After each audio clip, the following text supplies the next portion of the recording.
Hello friends, how are you. Remaining questions करते हैं। First question है, नहीं रिमेनिंग क्वेश्चन है ये। Quality factor of a series resonant circuit is 1/r under root of L/C। High Q means better selectivity. तो कौन सा सही है? ये भी सही है, ए भी सही है। High quality factor means better selectivity, ये भी सही है, but it is not the correct explanation of assertion. Why? Because quality factor जो होता है it is defined as the ratio of the resonant frequency upon bandwidth. ठीक है, that is for a series RLC circuit के लिए जो आपकी resonant frequency होती है वो omega are equal to 1/√LC होती है। तो जो क्वालिटी फैक्टर होगा वो क्या हो जाएगा? एफ आर अपॉन बैंडविड्थ, यानी कि omega R is equal to 2π/FR होता है। तो F R is equal to omega R by 2π। तो ये वैल्यू कितनी हो जाएगी? Omega R by 2π। और बैंडविड्थ कितनी होगी? नहीं नहीं, एक मिनट। ये वैल्यू आप जब इधर रखेंगे और ये बैंडविड्थ है तो ओमेगा आर की वैल्यू कितनी हो गई? ओमेगा आर अपॉन जो भी था, इसका आंसर जो भी होगा ये होगा 1/r under root L/C। Selectivity या शार्पनेस जो होती है of the resonance for a series RLC resonant circuit it is measured by the quality factor. ठीक है, तो जितनी कम बैंडविड्थ होगी, क्योंकि क्वालिटी फैक्टर अगर ज़्यादा है तो बैंडविड्थ कम होगी, तो जितनी बैंडविड्थ कम होगी more will be the quality factor. ठीक है, तो more the bandwidth less will be the quality factor. So poor will be the selectivity, यानी कि अगर क्वालिटी फैक्टर लेस है तो क्या होगा? सेलेक्टिविटी पुअर होगी, पुअर सेलेक्टिविटी होगी। ठीक है, तो यहाँ पे जैसे आ, इसमें जो है आपका जो आंसर आएगा, इसीलिए सेकंड ऑप्शन आएगा, R is not the correct explanation of A. Next question है, for making an IC the type of lithography chosen depends upon the feature size. ठीक है, तो यानी कि असर्शन ट्रू है।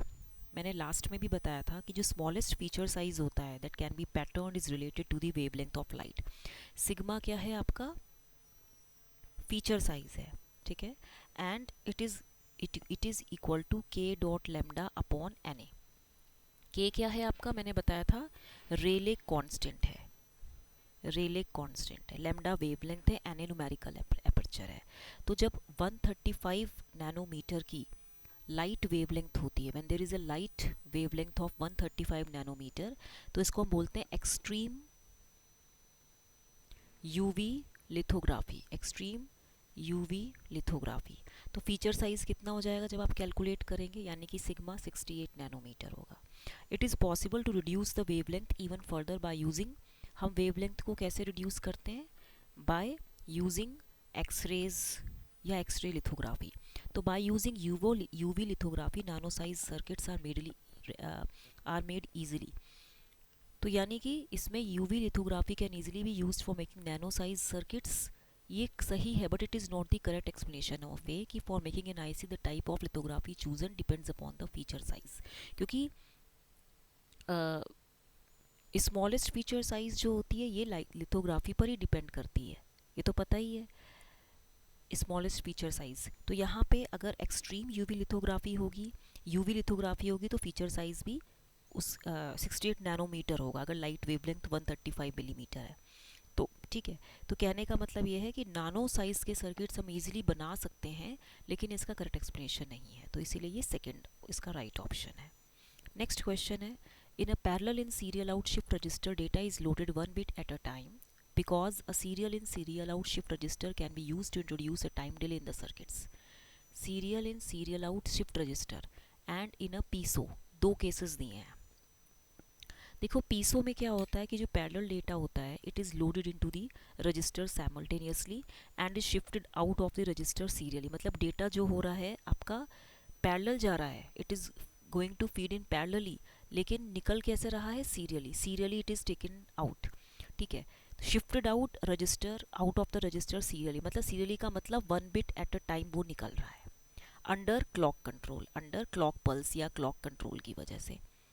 ठीक है, तो data is loaded into the register simultaneously, मतलब अगर आपके पास फोर फ्लिप फ्लॉप्स हैं या 4 रजिस्टर्स हैं तो उसमें जो डेटा होगा वो एक साथ, पैरेलल का मतलब क्या होता है? साइमल्टेनियसली एक साथ डेटा फीड हो रहा है। और सीरियली मतलब 1 बिट एट अ टाइम निकल रहा है। तो जब पैरेलली डेटा लोड होता है, that means simultaneously data is loaded into the register through the register at clock pulse, no clock is required to load the inputs. Inputs को load करने के लिए कोई क्लॉक नहीं चाहिए। Data is then read out sequentially in normal shift right mode. ठीक है, तो इसका मतलब असर्शन फॉल्स है कि पीसो में data is loaded 1 bit eight a time गलत है, क्योंकि data is loaded into the register, ये गलत है। साइमल्टेनियसली डेटा साइमल्टेनियसली लोड होता है। ठीक है, and no clock is required to load the input. तो डेटा को आप सिक्वेंशली फिर रीड आउट करते हो, then data is read out sequentially. Data is read out sequentially in normal shift right mode, in normal shift right mode। तो इसीलिए ये false है। अब उसके बाद आता है serial in serial out shift register can be used to introduce a time delay in the circuits। देखिए आपके पास ये 4 फ्लिप फ्लॉप्स हैं जो कि कास्केड में है, तो हम इनको रजिस्टर बोलेंगे। इसमें क्या है, डी फ्लिप फ्लॉप्स हमने यूज़ किया, चारों डी फ्लिप फ्लॉप्स हैं। ठीक है, यहाँ पे आपका आउटपुट है, ये इधर जा रहा है, इधर भी आउटपुट है, इट इज़ ये इधर जा रहा है एंड इधर है। ठीक है, फिर यहाँ पे हमने एक क्लॉक पल्स दे दी है, तो ये पूरी क्लॉक पल्स इससे कनेक्टेड है।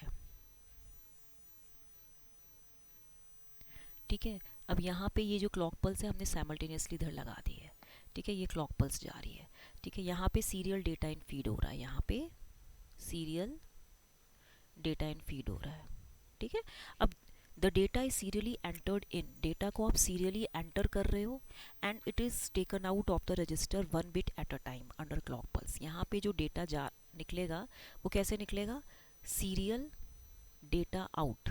सीरियल डेटा आउट का मतलब 1 बिट एट अ टाइम निकलेगा, एक एक बिट करके निकलेगा। ठीक है, तो this type of shift register acts as a temporary storage device. ये एक टेम्पररी स्टोरेज डिवाइस की तरह एक्ट करता है। ठीक है, and it can act as a time delay device for the data. तो जो अमाउंट ऑफ टाइम डिले है it is controlled by the number of stages in the register. जो अमाउंट ऑफ टाइम डिले है it is controlled, the amount of time delay is controlled by the, it is controlled by number of stages. ठीक है, in the register. तो reason given आपका correct है, तो इसीलिए आपका जो आंसर होगा वो होगा A is false but R is true. Next question है, architecturally 8086 microprocessor is totally different from its predecessor 8085 microprocessor but functionality is downward compatible with 8085। ये ट्रू है, क्योंकि 8086 माइक्रोप्रोसेसर नेक्स्ट जनरेशन का माइक्रोप्रोसेसर है। It is the next generation mu P. Actually architecturally it is totally different from its predecessor 8085, लेकिन ये downward compatible है। It means it was designed by Intel इन 1976। तो assertion तो करेक्ट है। फिर मैंने आपको बताया था कि अगर हम इसमें जैसे इसने बोला है the segmented architecture was introduced in 8086 mu P to keep compatibility with 8085 mu P. Segmentation क्या होता है, segmentation is the process in which the main memory, जो आपकी मेन मेमोरी होती है, दैट इज जो मेन मेमोरी होती है, it is divided into different segments. ये डिफरेंट सेगमेंट्स में डिवाइड हो जाता है and each segment has its own address. Each segment has its own address, right. यानी कि जैसे ये मेन मेमोरी है तो इसको हमने सेगमेंट्स में डिवाइड कर दिया है। ओके, कोई भी है, यहाँ पे खूब सारे इसके सेगमेंट्स हैं, तो हर एक सेगमेंट का अपना एक एड्रेस होगा, A1 A2 A3। ठीक है, तो यहाँ पे 8086 माइक्रोप्रोसेसर आर्किटेक्चर जो होता है it is divided into 2 units. एक होता है बस इंटरफेस यूनिट, एक होता है एग्जीक्यूशन यूनिट। बस इंटरफेस यूनिट में सेगमेंटेड रजिस्टर्स होते हैं और इंस्ट्रक्शन पॉइंटर होता है, जबकि जो एग्जीक्यूशन यूनिट होता है इसमें जनरल स्पेशल पर्पस रजिस्टर्स होते हैं एंड ALU होता है इसमें एंड फ्लैग रजिस्टर होता है। ठीक है, तो reason is correct and explains the assertion. ठीक है, तो इसमें आप ये देखो कि अगर मैं इसका डिफरेंस भी निकालूं तो क्या होगा डिफरेंस, अगर मैं बोलूं इसमें जैसे, तो यहाँ पे जैसे मान लीजिए 8085 है और ये 8086 है, तो 8085 8086 में ये 8 बिट का माइक्रो प्रोसेसर है, ये 16 बिट का है। इसमें 16 बिट का एड्रेस बस होती है, इसमें जो है 20 बिट की एड्रेस बस होती है। इसमें 64 किलोबाइट की मेमोरी होती है और इसमें 1 मेगाबाइट की मेमोरी होती है। इंस्ट्रक्शन जो होती है इसमें नॉट अवेलेबल, इंस्ट्रक्शन इसमें अवेलेबल नहीं होती है और इसमें इंस्ट्रक्शन क्यूई होती है, इंस्ट्रक्शन क्यूई होती है।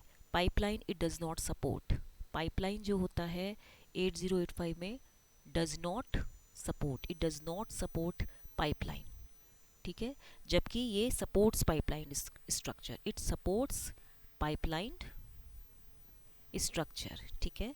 उसके बाद it can address 2 to the power 8 is equal to 256 IO, ठीक है। और यहाँ पे ये कितना 2 to the power 16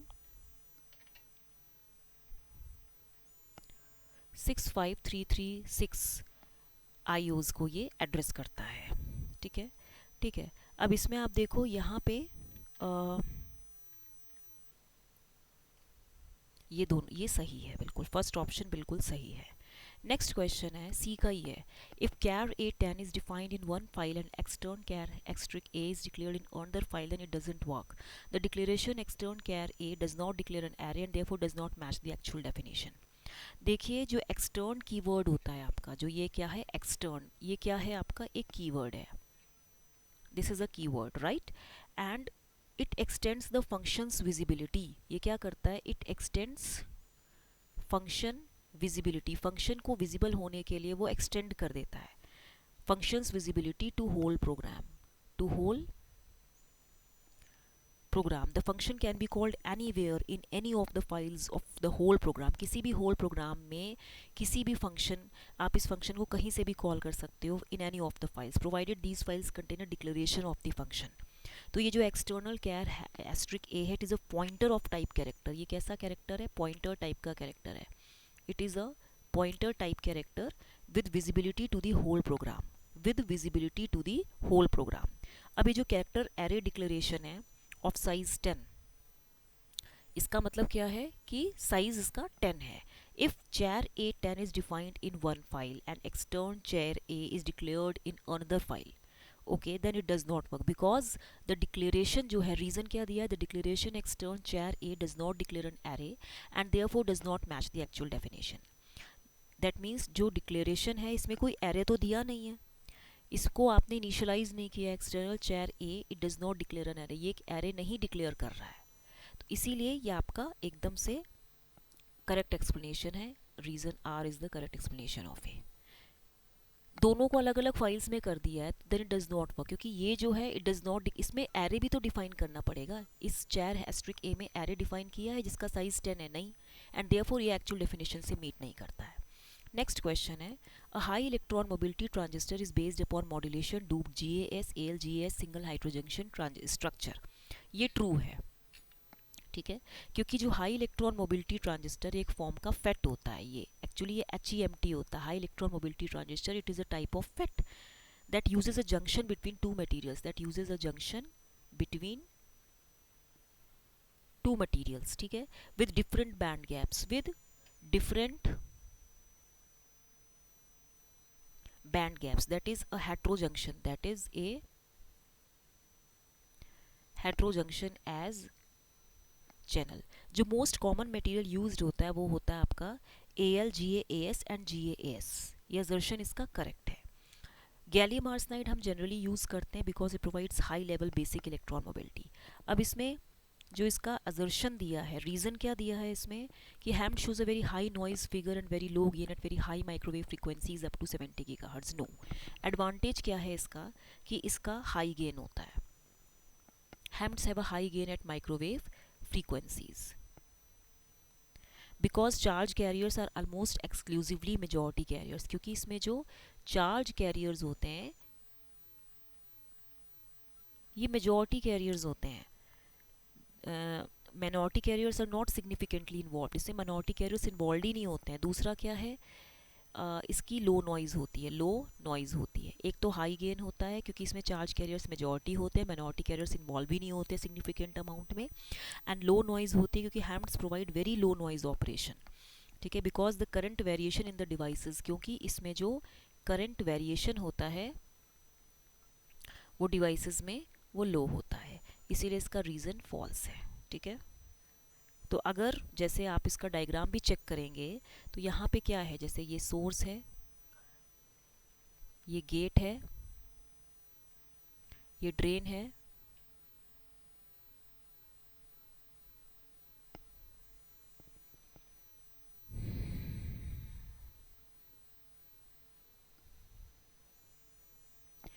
ये पॉजिटिवली इसका इस तरह से है, यहाँ पे नेगेटिव है, यहाँ पे ए एल्यूमिनियम गैलियम नाइट्राइड है, फिर अगेन यहाँ पे माइनस है, फिर यहाँ पे गैलियम नाइट्राइड है, फिर यहाँ पे एक सफ़ायर है। तो ये किसका स्ट्रक्चर है, ये पोलराइजेशन चार्ज हो रहा है, ये हम बाद में देखेंगे जब कभी हैम्प्ट का आएगा, ठीक है। तो ये इसका जो है बेसिक स्ट्रक्चर है, हैम्प्ट का बेसिक स्ट्रक्चर है, ठीक है। तो इसका जो राइट आंसर होगा वो होगा A is true but R is false. Next question है, short noise is due to random variations in current flow in active devices. ये बिल्कुल ट्रू है, since current is a flow of carriers each of which carries a finite amount of charges. ये भी correct explanation है ए का, तो first option सही है। क्यों? शॉर्ट नॉइज क्या होती है? It is a type of noise that appears in type of amplifying all amplifying devices. All amplifying in active devices में ये टेक प्लेस होती है, ठीक है। It is associated with a current flow. ये किससे एसोसिएटेड होता है? It is associated with a current flow. In semiconductor devices shot noise is due to random variation in the diffusion of minority carriers, ठीक है। ये जो current flow होता है, जैसे ये जो आपका सेमीकंडक्टर डिवाइसेस है, इसमें जो आपकी शॉर्ट नॉइज है, it is due to random variation in diffusion of minority carriers, ठीक है। Current is a flow of carriers each of which carries a finite amount of charge, ये तो पता ही है। फॉर डायोड्स जो एग्जैक्ट एक्सप्रेशन होता है आरएमएस शॉर्ट नॉइज का I N square twice I D C Q B होता है। तो दोनों ट्रू है but R is the correct explanation of A, ठीक है। नेक्स्ट क्वेश्चन है, in a two transistor model the anode current is given by this expression.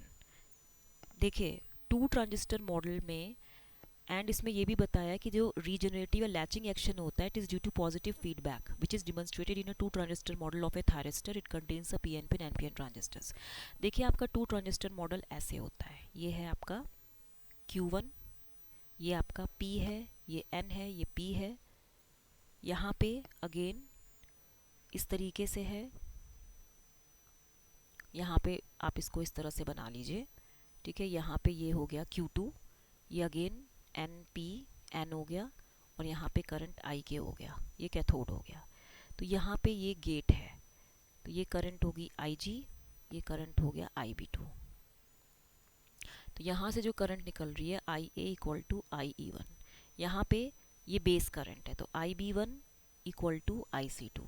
अब ये करंट IC2 यहाँ फ्लो कर रही है, तो यहाँ पे अगर आप देखें ये जो ICB हुआ ये फॉरवर्ड लीकेज करंट हुई, ये ICBO क्या है? This is your forward leakage current, ठीक है। Alpha common base forward current gain है, अल्फ़ा क्या है? Common base forward current gain है, ठीक है। दैट मीन्स जो भी है ये।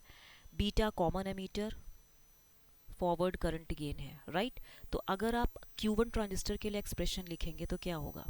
IC1, कलेक्टर करंट कहाँ है? ये एमीटर है, ये बेस है, कलेक्टर है। IC1 is equal to alpha 1 IA plus ICBO1, ये फर्स्ट एक्सप्रेशन है। Q2 के लिए IC2 कितना हो जाएगा? This is equal to alpha 2 IK। ये अगर मैं यहाँ पे इधर पे मार्कर चेंज करती हूँ तो यहाँ पे देखिए, यहाँ पे करंट निकल रही है IE2, यहाँ पे करंट जा रही है IC2, तो IC2 is equal to alpha 2 IK, right, and plus ICBO2, ये सेकेंड इक्वेशन है, ठीक है। तो IC2 is equal to beta 2 I B two. जब हम KCL लगाएंगे तो I A is equal to I C one I C two. तो हमें इक्वेशन 1 एंड 2 को जब हम करेंगे सॉल्व तो क्या आएगा, इधर देखिए, I A is equal to alpha 1 I A plus I C B O one plus alpha 2 I K plus I C B O two. If the applied gate current is I G then I K is equal to, ये cathode current है तो I A anode current plus gate current, यही होगा। तो I A is equal to alpha 1 I A plus I C B O one plus alpha 2 of I K plus I C B ओ। ठीक है, alpha 2, एक minute, आई के की value आपने लिखी ना, alpha 2 is equal to I A plus I G. ठीक है, तो यहाँ पे मैं इधर लिख भी सकती हूँ कि इसमें आई के की वैल्यू, यू कैथोड करंट है तो ये आई ए प्लस आई जी हो गई। एंड इधर आप लिख सकते हैं कि plus I C B O to. अब यहाँ पे जब आप करंट निकालेंगे आई ए की तो क्या आएगा, alpha 2 I G plus I C B O one, ठीक है, plus alpha 2 I G plus I C B O one plus I C B O two, यही आएगा, divided by 1 minus alpha 1 plus alpha 2। अगर आप इसको solve करेंगे, alpha 2 आइए और भी माइनस अल्फ़ा 1 आइए, मतलब यहाँ पे अगर आप देखेंगे तो आई ए कॉमन लेंगे तो 1 माइनस अल्फ़ा 1 माइनस अल्फ़ा 2, यही तो होगा। तो यहाँ पे जो इसका एक्सप्रेशन है ये 1 प्लस में है एंड आई सी, हाँ तो ये गलत है और ये प्लस में आना चाहिए, तो इसीलिए ये रॉन्ग स्टेटमेंट है। फिर ये जो रीजनरेटिव या इसने जो बोला है रीजनरेटिव जो लैचिंग एक्शन होता है, it is due to positive feedback, it is demonstrated by using a 2 transistor model of a transistor. ये सही है, ये हमने ऐसे ही करते हैं।